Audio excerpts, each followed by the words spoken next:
श्रीकाड सिद्धेश्वराय नमः. श्री गुरुभ्यो नमः. प्रातस्मरणीय परमपूज्य स्वामीजींना माझा प्रणाम, तसेच इथे उपस्थित सर्व भक्तजनांना माझा नमस्कार. आज आपण इथे सत्संग सोहळ्यानिमित्त जमलो आहोत. तर आपल्या सर्वांना इतिहास ग्रंथ आपले माहीतच आहेत. जे त्रेतायुगात घडले ते रामायण आणि द्वापार युगात घडले ते महाभारत. तर त्यातीलच रामायणाबद्दल आपण थोडं चिंतन करूया. आता प्रत्येकाला वाटत असेल त्या रामायणाबद्दल आता काय चिंतन करायचं. सगळ्यांनाच माहिती आहे की दशरथ महाराजांना पुत्रप्राप्ती होत नव्हती. मग त्यांनी पुत्रकामेष्ठी यज्ञ केला.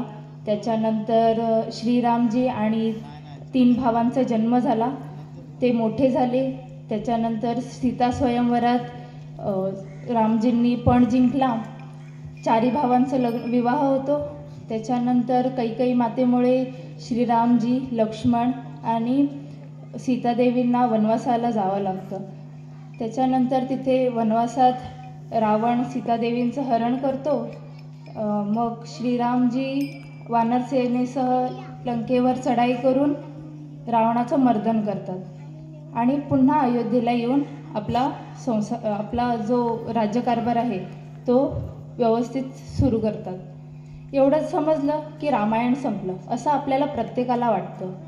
आणि काही जणांना असंही वाटतं की काय ते जे 8-9 हजार वर्षांपूर्वी घडून गेले त्या कथा वाचून आता काय फायदा तरी काय, त्याचा आपल्या जीवनाशी संबंध तरी काय.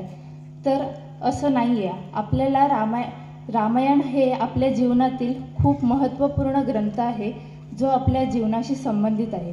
फक्त आपली दृष्टी तशी असायला पाहिजे की आपण त्या रामायणाकडे जसं बघू तसं आपण त्याच्यातून शिकता येईल.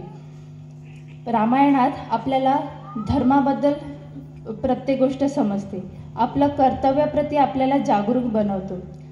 रामायणामध्ये आजकालच्या या तंत्रज्ञानाच्या धावपळीच्या युगात आपण पाहतच आहोत की माणुसकी लुप्त होत चालली आहे. आजकाल सर्वजण स्वार्थी बनत चालले आहेत. स्वार्थी बनत चालले आहेत. आपण आता नवीन लग्न झालं की नवरा बायको आपल्या संसारात गढून जातात. आपल्या म्हाताऱ्या वृद्ध आईवडिलांकडे कोणाचं लक्ष नसतं. मग त्यांना वृद्धाश्रमात घालतात. मग त्यांना मुलं होतात आणि त्यांचे मग अति लाड केले जातात आणि त्याच्यामुळे ती मुलं बिघडतात आणि मग परत जे त्यांच्या आईवडिलांनी केलं तेच मुलं देखील अनुकरण करतात. म्हणजे मुलं आपल्या आईवडिलांना सुद्धा वृद्धाश्रमात घालतात. शेवटी काय तर दुःखच. म्हणजे काय तर प्रत्येकाला आपल्या कर्तव्याचा विसर पडत चालला आहे. तर याच कर्तव्याबद्दल रामायणात सांगितले आहे. आईचं कर्तव्य काय, वडिलांचं कर्तव्य काय, एका भावाचं कर्तव्य काय, एका पतीचं कर्तव्य काय, ह्या प्रत्येक कर्तव्याची जाणीव आपल्याला रामायण करून देतं. एका कवीने अशी एक सुंदर रचना केली आहे. दशरथ कौशल्या जैसे माता पिता बभी मिल जाए, पर राम सा पुत्र मिले ना जो आज्ञा ले वन जाए. भरत लखन से भाई को मैं ढूंढ कहाँ से अब लाऊं, अब हर घर में रावण बैठा इतने राम कहाँ से लाऊं.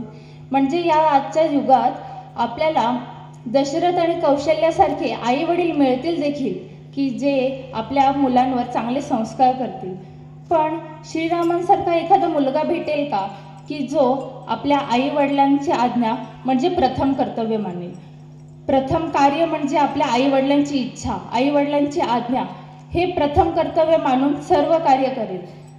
आपल्या आई वडिलांच्या आज्ञे खातीर आपलं पूर्ण आयुष्य समर्पित करेल. असा मुलगा या कलियुगात भेटणं शक्य आहे का. या कलियुगात आता आपण बघतोय की भाऊ जे जमिनीवरनं भांडतात, पैशांवरनं भांडतात, हिसाब कमी पडला तर भांडतात. पण त्या काळी भाऊ जे भरत आणि लक्ष्मण आहेत ते श्रीरामांच्या प्रती कसे समर्पित होते की आपल्या ज्येष्ठ भ्रात्याची सेवा करण्यामध्ये ते एवढे घडून गेलेले की आपल्या स्वतःचं जे जीवन आहे ते पूर्णपणे सर्वस्वाचा त्याग करून त्यांनी श्रीरामांना समर्पित केलं होतं.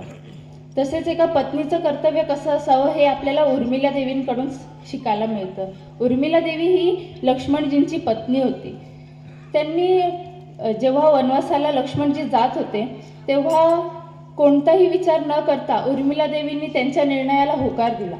म्हणजे आपला पती जो कोणताही निर्णय घेईल तो योग्यच आहे हे आपल्या पत्नीला माहीत असायला पाहिजे आणि त्याप्रमाणे तिने नेहमी पतीला आपल्या साथ द्यायला पाहिजे.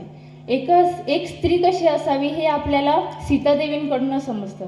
कितीही संकट आली, कितीही दुर्दैव प्रसंग आला तरी आपल्या चरित्राला, आपल्या सत्वाला कधीही कलंकित न करता, दूषित न करता आपलं सत्व तसंच कायम राखायला पाहिजे हे आपल्याला सीतादेवी शिकवतात. असं प्रत्येक पात्राकडून आपण आपल्या कर्तव्य शिकून घेतो आणि असेच कर्तव्य नेहमी आपण प्रत्येक पात्रांकडून शिकूया आणि आपल्या कर्तव्यांची जाणीव, आपल्या धर्माची जाणीव आपल्याला नेहमी होत राहू दे हीच सद्गुरू भगवंताचरणी प्रार्थना.